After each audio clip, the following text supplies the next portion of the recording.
Welcome to Navigating Your Retirement. I'm your co host, Tony Shore, and I am excited about today's show because we're going to wrap up our three-part series talking about the retirement spending trap. And Travis, you brought us a great one, but listeners and viewers, I want to introduce our host. The man with the plan is Travis Chance. Travis, hope you're doing okay today. I know you've been a little under the weather, a little tired out today. How's everything going over there? Ladies and gentlemen, I apologize if I am a little hoarse this morning. If I sound like I have a frog in my throat from time to time, you talk about dedication to your craft. I am wisely or unwisely sitting here with a positive flu B diagnosis, but I am here, Tony, nonetheless. Thank goodness you're in Minneapolis and I'm in Georgia because no fear of contagion, but hopefully some of these ideas will be contagious this morning. Oh, there you go. I love that segue. Look at you. You're weaving Look the at words me, together. Weaving Words. ideas. You're Yes, a wordsmith. I'm a word weaver. Yeah, you're an idea weaver, a wordsmith. I love that, Travis. That's what I've always loved about you. You know that. Oh, yeah. So, Travis, to get us started, let's jump right into it. Recap what we've been talking about for listeners who may have missed the last two shows. What is the retirement spending trap? So the retirement spending trap, and here again, I think everyone may have their own version of this, but the one that we've been primarily talking about, it's the psychology behind traps retirees fall into. It's underestimating expenses that quietly, and we're going to talk about today how some of these things destabilize your income and how you can actually support the spending.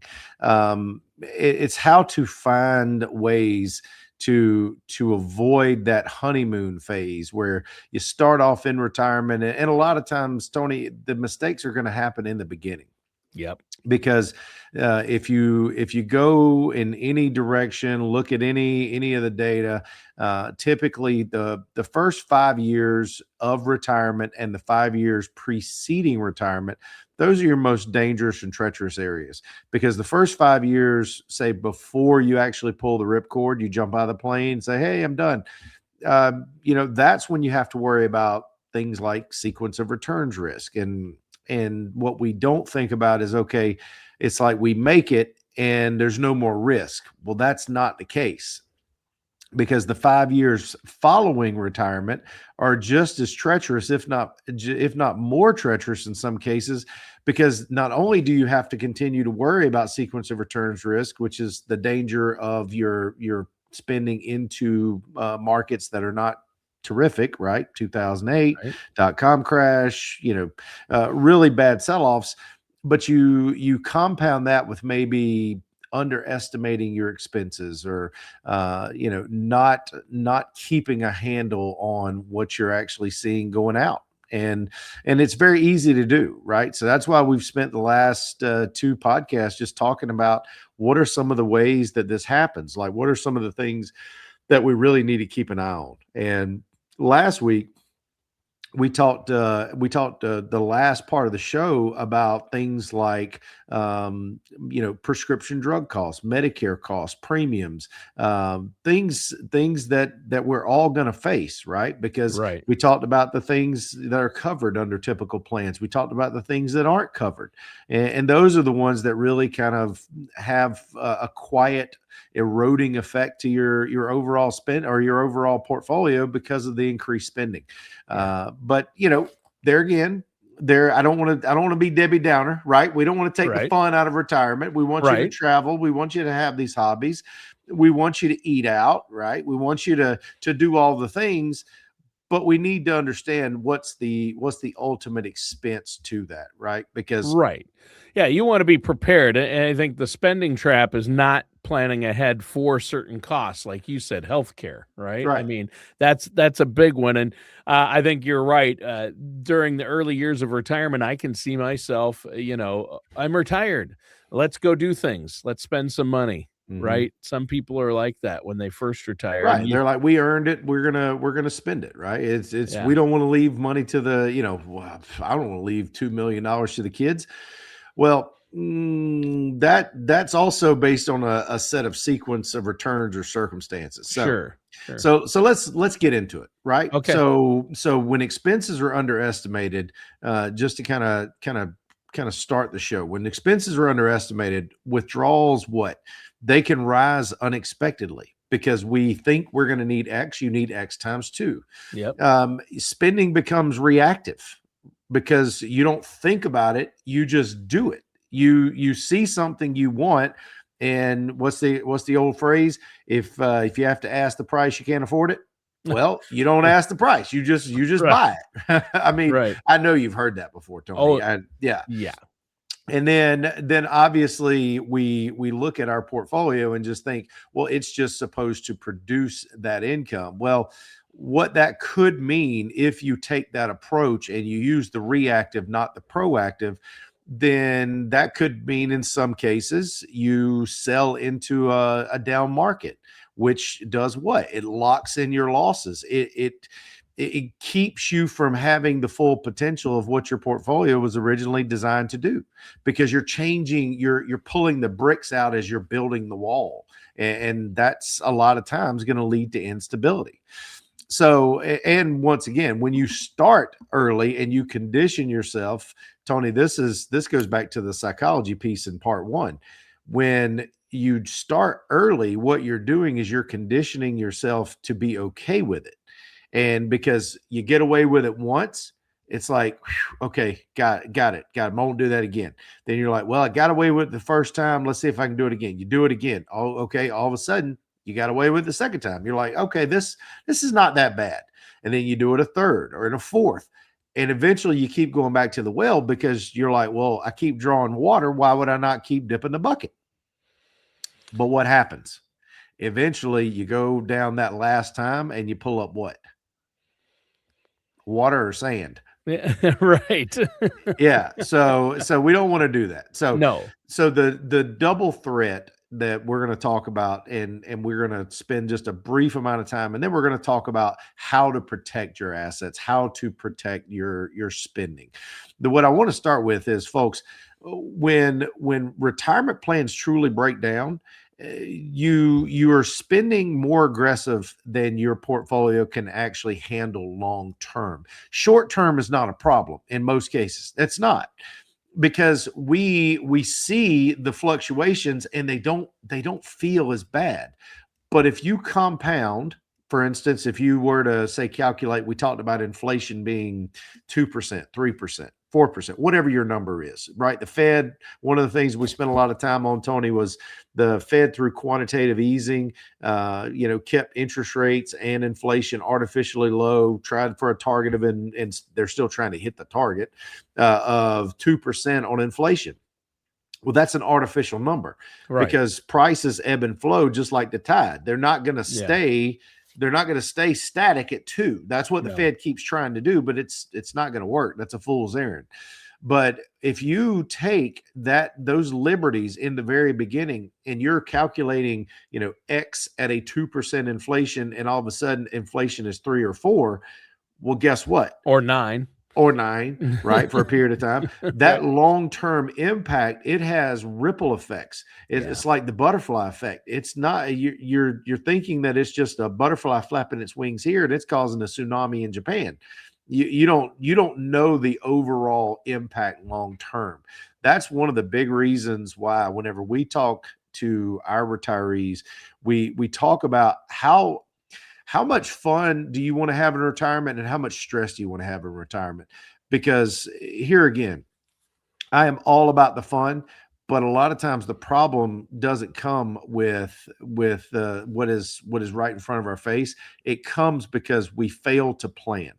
We fail to look long term, and we think this immediate gratification is going to last forever, and it's really not. Right. It's a lot of times the stress and the destabilization of your income. It comes because you fail to plan. And you also, in most cases, you plan for the best case expenses, not realistic ones. You don't plan for what's actually going to cost you. I can't tell you how many times, Tony, I've had these conversations. I'll ask a client or a couple. I'll say, what do you think it's going to take for you to live comfortably in retirement per month? Because I don't like to do it by year, because that leaves too much to the imagination, right? You don't know what you're going to come up with in a year, but most people know what their outflows are in a given month, right? Do you and your wife kind of keep a tab on that? Is that a fair statement? It is a fair statement. We didn't used to at the beginning of our marriage, but once we started realize, hey, we've got to sit down at least once a month and look at where we're at and look at what we've spent and plan for the upcoming month. And it made a world of it relieved all that financial stress. It's one reason why we've been able to stay happily married for 33 years, Travis. It's serious. Whew, Lord, Tony. 33 years. 33 years. Holy cow. She has put up with you for 33 That's what everyone's years. The first words out of somebody's mouth when I tell them that is like, Sarah is a saint. Your wife is a saint. I mean, if she's not, she's got to be getting close. Yeah. But anyway, we digress. But think about what I just said. Your expenses are typically going to be recurring to the point where you can plan for those, right? Yes, your light bill, your not phone bill anymore, your mobile bill. We know what we spend each month. Yeah. So think about that in these terms. If you're currently spending, and let's say you're currently spending $8,000 a month, right? Now, maybe that includes a mortgage. And understandably so, that could, of course, fall off. So if $8,000 a month handles a $2,000 mortgage, then chances are $6,000 is probably going to be your number, right? Because you've been used to making that payment. Yep. And you've been used to spending, whether it's going out to eat, going shopping from time to time, doing all the bill paying. That's your budget, $6,000 a month. What I don't see a lot of times, and like we talk about people plan for best case, is they sit there and they're like, okay, I'm going to get out of debt before I retire, so therefore I'm only going to need like $3,000 a month, Tony. Even if someone gets completely out of debt, do you know how often I see people actually only need half of the income that they were using when they were working? Never. Yeah. Nobody wants to take a pay cut in retirement. No. Yeah. And I see this so often. I've had countless experiences with clients where we've had to go back and completely kind of 2 or 3 years later redo their plan, not because it wasn't done properly. It's just because the spending wasn't calculated really as accurately as it should have. Right. And it's understandable. That's the reason that I'll be honest. One of the things that I like to do is I actually say, okay, go home, take your bank statement, figure out what your debits and your credits were. Figure out, if you don't know and you have no idea, some people do, but if you don't know, that's a great guide. Because if you do that for 3 or 4 months in a row and your average has been around that 6,000 to 8,000 mark, guess what you're going to need around that 6,000 to 8,000 mark? Right. It's not rocket science. But that's what we need to do is we need to plan effectively, and we don't need to do best case. We need to do worst case. If my clients are probably sick of hearing one thing from me, they're sick of hearing this. We will plan for the worst and hope for the best. Why? Because if the best comes, you are not going to throw rocks. But if the worst comes, we've already planned for it, and you're going to hug my neck and not throw rocks. Because folks, we can always go up. If you plan for the worst, you have one way to go, and that's up. If you plan for the best case, you only got one way to go, and that's down. That's not the way you want to approach retirement. You maybe can change strategies 5, 6 years down the road once you've got past sequence of returns risk, but starting out and thinking it's going to be all roses, probably not going to be a good base case. Yeah.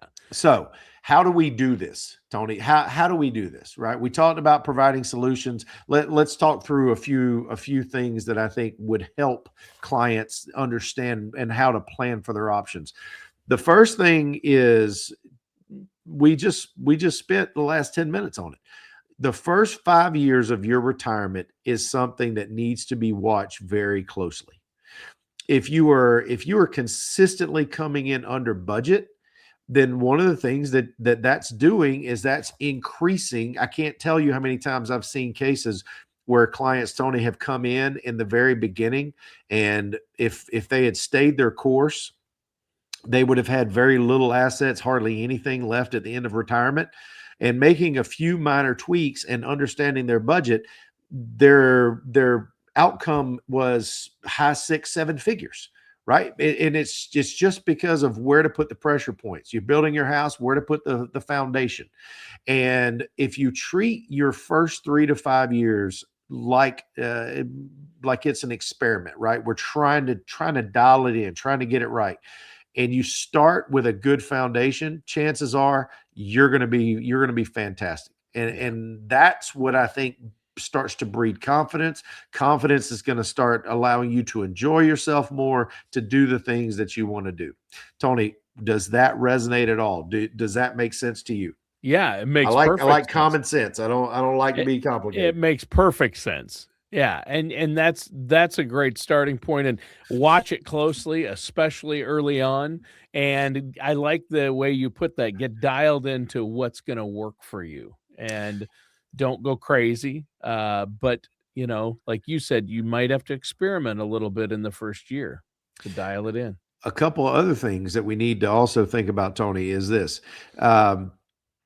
If you're going to have these really large expenditures, maybe it's travel that you want to do. Maybe you want to take one of the best conversations. I don't know if you remember this or not. It's been a few years back. I talked about when one client came in, he and his wife sat down, and she was really quiet. And I asked, what are some of the things that you want to see out of your retirement? Not to him, to her, because my opinion, they're a team. She needs to have input too. And I think I was the first advisor that ever actually asked for her opinion. And she was kind of taken aback. And she said, Travis, I want to spend $40,000.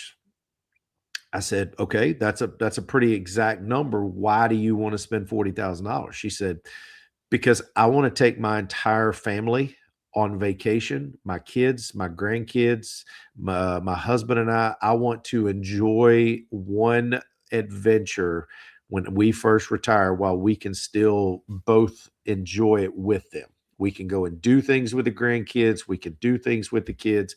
And I was just blown away because that was her only request. But that was something that had to be planned for in the beginning because it was such a big expense. Yeah. But what I think a lot of people fail to do is they get ideas after the fact, or maybe like we've talked about and you hear on the news or you read in articles. Most people spend more time planning for their vacation than they do for their retirement in a given year. And you don't think about how those high fixed expenses early in retirement could really knock you down a peg or two, and they have to be modeled out. And you might say, okay, well, it's not the 40,000 vacation I want to take. I want 20,000 a year or 10,000 a year, whatever it is, to go on a really meaningful trip or experience with my spouse or with my kids to enjoy them while we are mobile, while we have the ability to do so. Folks, this is not something that you need to be afraid of. You can do all this, but you got to put in the effort. You've got to put in the work. You've got to see, okay, if we do it, then what does that do to our ability to produce income for the rest of our life, right? Because if that expense, maybe it's we don't get to do it this year. Maybe if doing it in 2 years or 3 years basically makes the problem go away. Wouldn't you rather know that? Yes. A lot of times that's not a huge trade-off, right? We can do that. So building flexibility into one of the other ways, we talked about how do we overcome these spending traps. Building flexibility into your withdrawals does not mean you don't get to have your cake and eat it too. It just means you may have to wait a while before you pick up the fork. You may Right. have to actually get to a point where you can actually afford, or your portfolio rather can afford to do and spend the money on the things that you really find value and find meaning in, right? We're so hard on ourselves, Tony, that we're disciplined, or we try to be disciplined, right? And you get up at a certain time, or you're disciplined because you need to exercise, you need to get in your 10,000 steps. By the way, did you get in your 10,000 steps this week? You know what? I didn't either. Ooh, Yeah, I got Fitbit. time. I Let's didn't see. get mine either. Yeah, uh but I did not. obviously Tony and I are not great representations of discipline because we didn't get our steps in. Right. But discipline is something that we try to, all jokes aside, we try to practice discipline in our daily lives. Why do you think retirement's going to be any different?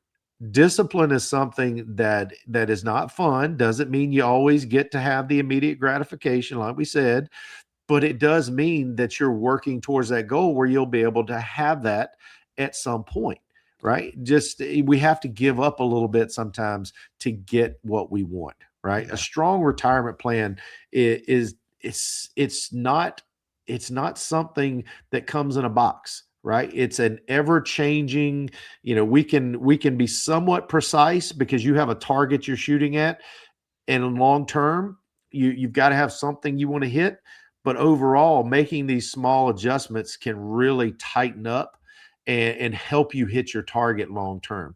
Because a strong retirement depends on three things. It depends on margin, because giving yourself that ability to have that stretch, that a little bit here, take a little bit off there, work in the margins, that's going to be huge.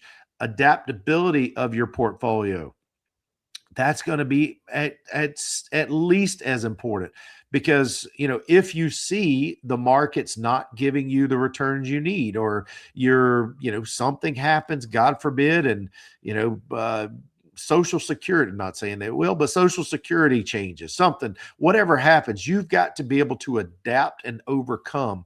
You can't just think that I'm just going to stay the course, keep plowing ahead, and everything's going to work out. And then last thing, Tony, and I know this is tough, especially for probably my wife to hear, you got to have patience, right? Patience is, and I'm talking about me, not her. Patience Yeah. is something we all have to work on, because it's not easy. Retirement is not easy. Life is not easy. And Right. sometimes patience is something that we have to take a deep breath, think about it, pray about it, focus our energy on what we can control, and not worry about what we can't, right? Be Right. patient, and Right. you will probably be in a much better position. Yeah. But folks, You know what my mom always says? what is that? Patience is a virtue for which I can hardly wait. There you go. There you go. But folks, we've talked a lot over these, Tony. We've talked a lot over the last 3 weeks about, working through all of these issues psychologically, financially, the all the ins and outs of what makes a retirement so challenging sometimes. But it can also be rewarding, right? Having that plan, having that ability to give yourself the financial freedom is something that most people can't describe, Yeah. because they've spent their whole life with their feet hitting the floor. And we talked about this on previous shows. When your feet hit the floor and you're getting up and you're going to work, or you're going to do what you're going to do because you want to, it's a whole different psychological mindset than doing something because you have to.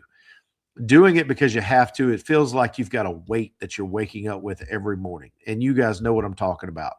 But when all of a sudden that pressure changes, and you take that off and you get that release, it's something that's pretty indescribable. It is one of the most monumental feelings you will ever have in your life. But the problem is, are we going to take the time to put the effort in to make sure that we can not only achieve that feeling, but maintain that feeling through retirement? And that's Yeah. what I think our clients, I love the fact that they entrust us to help them do that. I think that's great, Travis. And this has been a great show, a great series. I encourage listeners and viewers, if they haven't, go back and watch and listen to all three back to back. Before we go, Travis, let our listeners out there know how they can set up a no charge, no obligation consultation with you and the team there. Absolutely, Tony.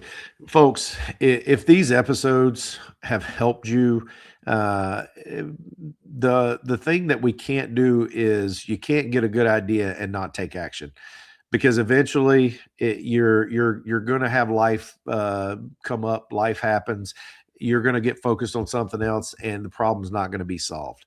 That's why having someone, having a professional to help guide you makes all the difference in the world. If you're sitting out there and this is something that's resonated with you, give us a call. 877-269-0839. That's 877-269-0839.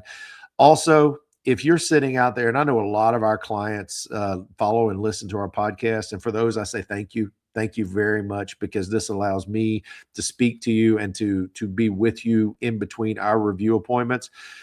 But you're probably out there listening and going, you know what, Bob in accounting, I haven't talked to him in a year or two. I retired. I haven't talked to him in a year or two. He's probably still there, still battling.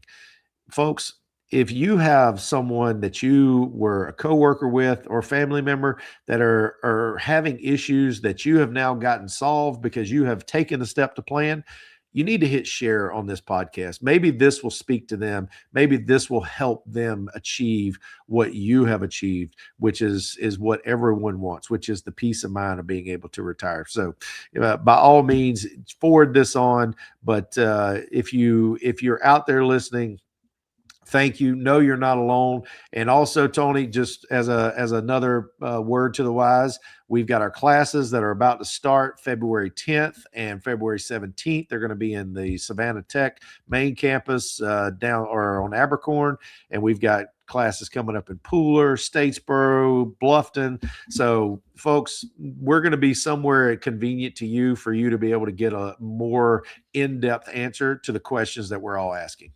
All right. Well, thanks for that, Travis. And listeners, all you have to do if you want to find out more about those classes or set up that consultation, it's 877-269-0839. And that does it for today's episode of Navigating Your Retirement with our host, Travis Chance.